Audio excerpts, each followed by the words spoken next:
हरियाणा के पूर्व गृह और स्वास्थ्य मंत्री अनिल विज इस वक्त हमारे साथ मौजूद हैं। उन्होंने मुख्यमंत्री की कुर्सी पर दावा किया है बीजेपी की ओर से। हम उनसे बात करते हैं। विज साहब, ये जो आपने दावा किया है इसके क्या मायने निकाले जाएं और आप क्या अभी भी अपने उस बयान पर जस के तस हैं कि आप सीएम की कुर्सी पर दावा करते हैं? नहीं, देखिए, मेरे ऊपर जनता का बहुत दबाव है, कार्यकर्ताओं का बहुत दबाव था कि आप भी अपना दावा करो, क्योंकि मैंने आज तक कभी कुछ पार्टी से मांगा नहीं है, परंतु इस बार जनता बहुत मुझे प्रेशराइज कर रही थी, इसलिए मैंने अपनी अर्जी लगाई है। बाकी क्या करना क्या नहीं करना ये हाईकमांड के ऊपर होता है। लेकिन सर, हरियाणा के जो प्रभारी हैं धर्मेंद्र प्रधान और प्रदेश बीजेपी अध्यक्ष मोहनलाल बडोली, उन्होंने साफ कर दिया है कि जो चुनाव हैं वो सीएम नायब सैनी के चेहरे के तौर पर ही आगे रखकर ही लड़ा जा रहा है और वही हमारे मुख्यमंत्री चेहरे हैं। आपके दावे पर उन्होंने कोई प्रतिक्रिया नहीं दी है? नहीं, मैंने मोहनलाल बडोली जी का बयान पढ़ा है। उन्होंने कहा है कि भाई दावा तो कोई कर सकता है, फैसला तो पार्टी ही करती है, इसमें तो मैं भी मानता हूँ।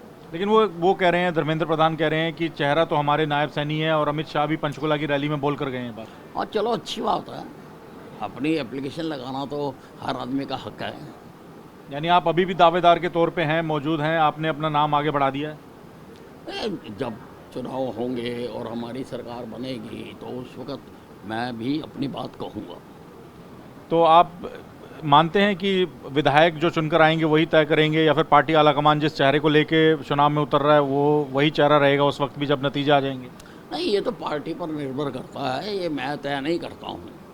लेकिन लोगों में जो ये धारणा थी कि भाई अनिल विज तो कहता ही नहीं है कुछ भी, तो वो मैंने कह दिया है।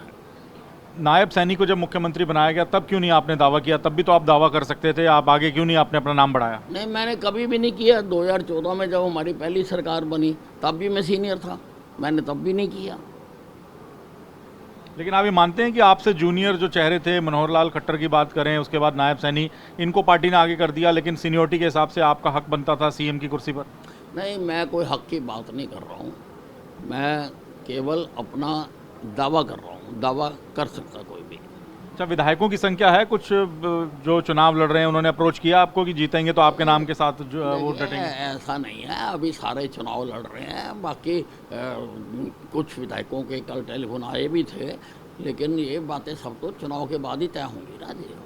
नहीं, लेकिन पार्टी ने तो अपना सीएम चेहरा तय कर लिया, वो कह रहे हैं उसी चेहरे को लेकर उतरेंगे हम, नायब सैनी को लेकर। पार्टी का जो फैसला होता है वही फाइनल होता है। तो आप लेकिन अपना नाम फिर भी आगे करेंगे?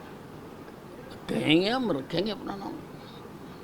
तो आपने जो कल बयान दिया था कि सीनियरिटी के हिसाब से आपका हक भी बनता है, आप उस पर अभी भी कायम है? नहीं, जो मैंने कहा है। आप कायम है अपनी बात पर?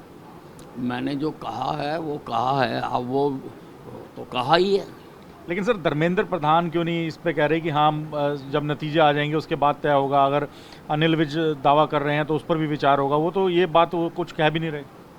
नहीं, वो प्रभारी हैं हमारे चुनाव के, जो वो कह रहे हैं वो भी ठीक है, जो मैं कह रहा हूँ वो भी ठीक है। यानी आप अभी सीएम की रेस में हैं?